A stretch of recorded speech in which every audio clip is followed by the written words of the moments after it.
अस्सलाम वालेकुम। मेरे साथ मौजूद हैं शारे अली नूर।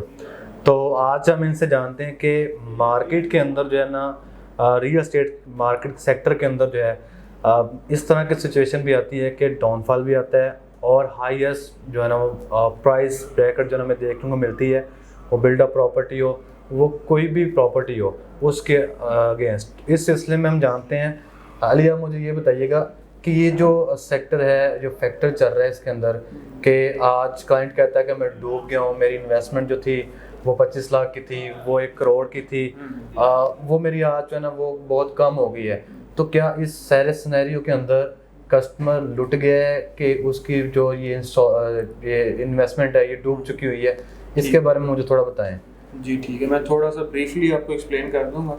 इसमें काफ़ी सारे फैक्टर्स हैं जिनको हमें मद्देनज़र रखना पड़ता है। सबसे पहला फैक्टर तो ये है कि रियल एस्टेट की मार्केट पूरे पाकिस्तान में ओवरऑल डाउन या डाउनफॉल जिसको कह लें, या थोड़ी सी नीचे आ गई हुई है या अपनी बेसिस बना रही है। बिल्कुल। जो ये सिचुएशंस होती है ना, इसको हम मतलब रियल एस्टेट के जो हम लोग जो काम कर रहे हैं, हम लोग इसको ये नहीं समझते कि डाउनफॉल आ गया। हम ये समझते हैं कि इस वक्त मार्केट अपने आप को मनवा रही है, मार्केट बन रही है, मार्केट की करेक्शन हो रही है। बिल्कुल। मार्केट अगर एक वो आर्टिफिशियली लोग इन्वेस्टर कूदेगा और वो चीज़ों को बढ़ा देगा तो वो उस पर टाइम लगता है। लेकिन इस वक्त मार्केट की वो सिचुएशन है कि अपने आप को मार्केट बनाएगी और फिर इससे ऊपर जाएगी। ठीक है। आज से अगर 3 साल पहले के आप रेट्स देखते हैं बैरियर टाउन कराची जैसी डेवलप्ड सोसाइटी में, अगर बैरियर टाउन कराची की डेवलपमेंट की बात की जाए, एमिनिटीज़ की बात की जाए, क्योंकि ऑब्वियसली ये फैक्टर्स जो हैं ये आपकी रेट्स पे बहुत ज़्यादा असरअंदाज होते हैं। ठीक है। अगर आप एमिनिटीज़ देखें, 24/7 बिजली है, आपके पार्क्स हैं, आपके रोड्स हैं, आपकी ट्रांसपोर्टेशन है, हर चीज़ आपको A1 किस्म की इंफ्रास्ट्रक्चर के अंदर आपको कोई वो इस तरह की चीज़ नहीं मिलेगी कि जहाँ पे बैरियर कहीं पे भी लैग कर रहा होगा। अल्हम्दुलिल्लाह। इसके बावजूद आज से 3 साल पहले 125 गज का प्लॉट आपने भी इधर देखा है 15 लाख रुपए का, हमने भी इधर 15 लाख का देखा है। आज मिनिमम प्राइस 125 गज के प्लॉट की 22-25 लाख रुपए है। बिल्कुल ऐसे ही उस रेट से आज मार्केट ऊपर है। हाँ ठीक है, इन्फ्लेशन को अगर फैक्टर इन करते हैं, डॉलर रेट को फैक्टर इन करते हैं, तो ये प्राइस फिर भी कम है। ठीक है, इस बात को एक्नॉलेज करना हमारा फर्ज बनता है। लेकिन आने वाले वक्त में अगर देखा जाए कि जब ये मार्केट यही प्लॉट्स जो 15 लाख रुपए का, यही प्लॉट हमने 60 लाख रुपए तक भी जाता हुआ देखा है, ऐसे ही है। तो अगर वो 15 से 60 तक चला गया तो आपके ख्याल में आज ये 22-25 लाख से आगे 80-85 या 90 लाख रुपए तक नहीं जाएगा? बिल्कुल ऐसे। ये सिर्फ वेट एंड वॉच की गेम है।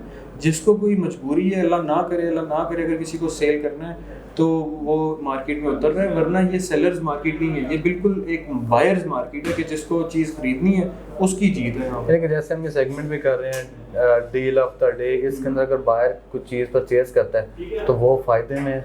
देखें, डील ऑफ द डे जो हमारे प्लेटफॉर्म पे वीडियोस काफ़ी सारी चल रही हैं, हर रोज़ की एक वीडियो आ रही है, उसके ऊपर हम बाकायदा ये कोशिश करते हैं कि मार्केट के अंदर जो सबसे सस्ती चीज़ मिल रही है उसके ऊपर जाके हम एक्ट करें। और फिर उसमें काफ़ी सारी ऐसी चीज़ होती है जो हम इंस्टॉलमेंट्स पे ऑफर कर रहे होते हैं, जो कि पूरे बहरिया में शायद इस वक्त कोई नहीं कर रहा। बिल्कुल ऐसे।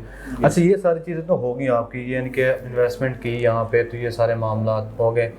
अब मुझे ये बताएं कि कंस्ट्रक्शन की अगर बात करें, अगर आप बाइंग करते हैं, बिल्ड प्रॉपर्टी करते हैं, यहाँ अपना एटलीस्ट एंड यूज़र कहता है कि मैंने अपना घर जो है ना प्लॉट लेके आज बनाना शुरू करना है, इन दोनों सिनेरियो में मुझे ये बताएं कि जिसने घर आज से पहले बना दिया है उसको जो है इसके अंदर लॉस हो रहा है कि या वो प्रॉफिट में है अगर सेल करता है आज, या फिर जो आज बनाने की नीयत से आया इस मार्केट के अंदर, वो जो है ना वो आगे अपना मार्जिन देख रहा है कि मैंने इसको जो है ना आगे इसको लेके चलना है एक टाइम फ्रेम के साथ, यानी कि 1 साल का टाइम दौरानिया देता हूँ, ड्यूरेशन देता हूँ। मैं समझ रहा हूँ आप सवाल। आप ये कहना चाह रहे हैं कि जो जिसने पहले घर बनाया है वो आपको इस वक्त मार्केट में बने हुए घर सस्ते मिल रहे हैं, और जो आज हम नई घर बनाने के लिए कोटेशंस दे रहे हैं वो महंगे हैं। तो ऐसा क्यों है? क्योंकि ऑब्वियसली इंस्टॉल। अच्छा, मैं आपको थोड़ा सा ब्रीफली एक्सप्लेन कर देता हूँ। सबसे पहले तो बात ये है कि आज से अगर 2 साल पहले घर बनना शुरू हुआ है तो आज से 2 साल पहले आप चले जाएं टाइम में, तो आप 2021 में चले जाएंगे, ऐसे ही है। 2021 में इस वक्त प्लॉट्स के अली ब्लॉक के अगर रेट्स की बात करें तो आपको याद होगा कि मिनिमम प्लॉट वहाँ पे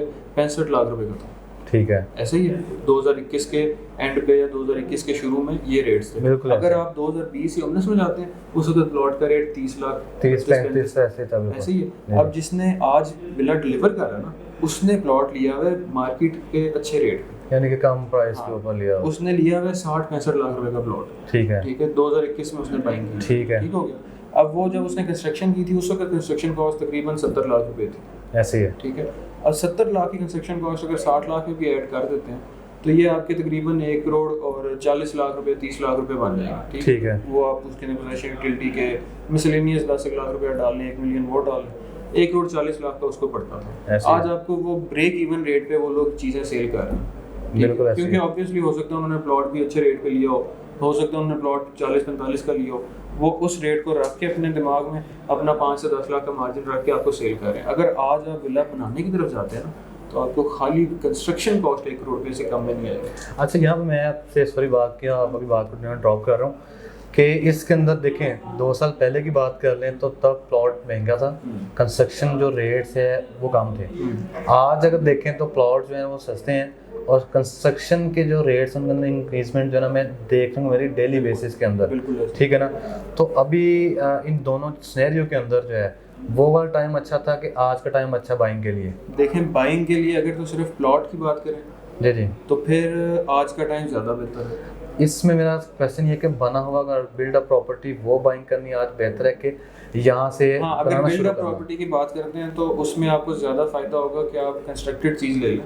हाँ। एक तो आपका पोजीशन आपको फौरन मिल जाएगा, दूसरी चीज़ ये है कि आपको टाइम नहीं वेस्ट करना पड़ेगा, और तीसरी चीज़ ये है कि इस वक्त कंस्ट्रक्शन की प्राइसेस में बहुत ज़्यादा अनसर्टेनिटी आ रही है। ठीक है, पिछले तकरीबन 1 साल से कंस्ट्रक्शन की प्राइसेस बहुत अनसर्टन तरीके से ना इंक्रीज कर रही है। ठीक है, तो अगर आप उस चीज़ में घुसते हैं कि कंसिस्टेंसी हमें देखने को कहीं पे भी नहीं मिलती है। आप ये कह सकें कि यार आज 1 करोड़ का तो मेरा शायद साल बाद अगर मैं घर बना के तैयार करता हूँ 1 करोड़ 10 में हो जाए, इससे ज़्यादा भी हो सकता है, अल्लाह करे इससे कम भी हो जाए।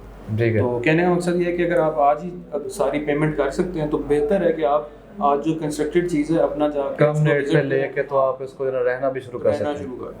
अच्छा, अगर आप ये सारी चीज़ें मेरे साथ डिस्कस कर रहे हैं तो मुझे आप यहाँ पे आज इस मौजूदा मार्केट के अंदर कौन सी ऐसी इन्वेस्टमेंट्स सजेस्ट करते हैं कि अपनी ओपिनियन देते हैं कि मैं जो है ना आज इस टाइम फ्रेम के अंदर दावा कर रहा हूँ कि आप इसके अंदर इन्वेस्ट कर लें, ये आपके लिए जो है ना फ्रूटफुल जो है ना वो साबित होगा? ऐसे काफ़ी सारे लेकिन देखें अब इसके अंदर ना काफ़ी सारे फैक्टर्स आ जाते हैं। सबसे पहले इन्वेस्टमेंट कितनी है। ठीक है, छोटा इन्वेस्टर है उसके बाद 20 लाख 25 लाख रुपए उसको 125 का इसका प्लॉट लेना है। ठीक है, पोजीशन वाली जगह पे जहाँ पे प्लॉट नजर आ रहा हो, अलॉटमेंट वाला 25 से 30 लाख रुपए में आपको प्लॉट मिल जाएगा। ठीक है, जनाब से थोड़ा दूर होगा, ठीक है, लेकिन आपकी एक इन्वेस्टमेंट हो जाए। यानी कि इन केस हम इसके ऊपर आज बाइंग करके अपना घर कहीं के बनाना शुरू करना चाहते हैं तो कर सकते हैं मतलब उसमें आपको देखें 1 करोड़ 20-30 लाख रुपए का आपका विला तैयार आज की मार्केट में पोटेंशियली हो जाएगा अगर कंस्ट्रक्शन प्राइसेस और ज़्यादा इंक्रीज नहीं होती तो। उसके बाद आ जाता है एक इन्वेस्टर जिसके पास 5-7 मिलियन है। 5-7 मिलियन वाले को मैं सजेस्ट करता हूँ कि वो कोई ऐसी प्रॉपर्टी ले या कोई ऐसा ऑफिस ले जिसके अगेंस्ट उसको रेंटल इनकम जनरेट हो। ठीक है, ये बात जहन में रखें कि आज मार्केट उस तरह की नहीं है कि उसका रेंट आउट हो जाए फ़ौरन। ठीक है, आने वाले वक्त में जब ये ऑफिसेज रेंट आउट होना शुरू होंगे तो रेंटल इनकम बहुत अच्छी होगी। ठीक है, हाँ, अगर कोई फर्स्ट फ्लोर तक का ऑफिस होता है, सेकंड फ्लोर तक का वो आसानी से रेंट आउट हो जाता है। ठीक है, अगर इससे ऊपर के आपके ऑफिसेज हैं उसमें आपको भी टाइम लगेगा, लेकिन मैं ये नहीं सजेस्ट करूंगा क्योंकि ऑब्वियसली काफ़ी सारे यूजर्स के पास पहले भी ऑफिसेज होंगे तो वो इसको सेल करने की तरफ ना जाएं, थोड़ा सा वेट करें, थोड़ी सी मार्केट बेहतर होने दें। मार्केट बेहतर होने के अलावा एक और फैक्टर है ऑफिसेज के हवाले से मैं थोड़ा सा ऐड कर दूं कि वेरिया के अंदर की इलेक्ट्रिक की लाइन डलने लगी है। जब वो लाइन डल जाएगी, इलेक्ट्रिसिटी की प्राइसेस नीचे आ जाएंगी, मेंटेनेंस कॉस्ट कम हो जाएगी, तो इन ऑफिसेज की वैल्यू बढ़ जाएगी और यहाँ पे रेंटल के लिए लोग मूव इन होना शुरू हो जाएंगे। यहाँ पे जो है ना एक और चीज़ भी है, मैं ऐड ऑन करना चाहता हूँ कि यहाँ पे मलीर एक्सप्रेस जो है हाँ, उसका भी एज हमें देखने को मिलेगा। अगर वो चीज़ें अपने टाइम पे डिलीवर हो जाती हैं तो इन केस ये प्रॉपर्टी जो है ना आपको ये तो पकड़ी नहीं जाएगी। बिल्कुल ऐसी है, बिल्कुल ये यानी कि आज लग रहा है कि ये क्रिएट्स काम है। सर आप मेरी बात आज बेशक इस वीडियो को 4 साल बाद निकाल के देख लीजिएगा, ये जगह जो जिना एवेन्यू के ऑफिसेज हैं, मिडवे कमर्शियल के ऑफिसेज हैं, यहाँ पे आपको यूनिट्स नहीं मिलेंगे, यहाँ पे आपको स्कार्सिटी नज़र आएगी, आपको चीज़ें नहीं मिलेंगी, लोग इतनी डिमांड्स करेंगे कि आपकी सोच परेशान हो जाएगी।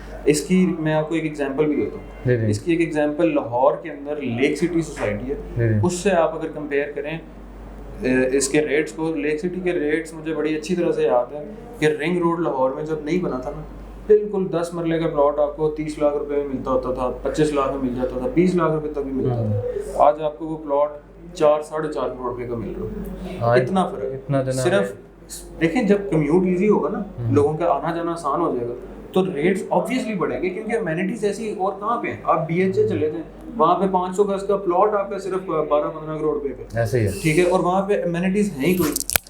लाइट चली जाए तो आपके पास वहाँ पे जनरेटर आपको चलाना पड़ता है, पेट्रोल की कीमतें आपके सामने है कहाँ पे पहुँच गई हैं। बाकी इसके अलावा जो बड़ा इन्वेस्टर है उसके लिए सर जी सबसे अच्छी बैरियर टाउन के अंदर ऑप्शन है ग्राउंड फ्लोर के शोरूम्स। इसके ऊपर जितना एम्फसाइज किया जाए इस वक्त की मार्केट में वो कम है। जो रेट्स इस वक्त मिल रहे हैं ना, ये आप यकीन करें कि आज से 6 महीने बाद आप परेशान हो जाएंगे कि रेट्स कहाँ पे थे। ठीक है, बहुत शुक्रिया शारे अली का, आपने हमें बहुत अच्छे तरीके से गाइड किया। तो नाज़रीन, आज इस मार्केट के अंदर जो है ना, डे ऑफ द डील, तो उस सेगमेंट के अंदर भी आपको बहुत सारी इस तरह की अपॉर्चुनिटीज़ देखने को मिल रही हैं, जो कि बाइंग का टाइम है, बायर का टाइम है।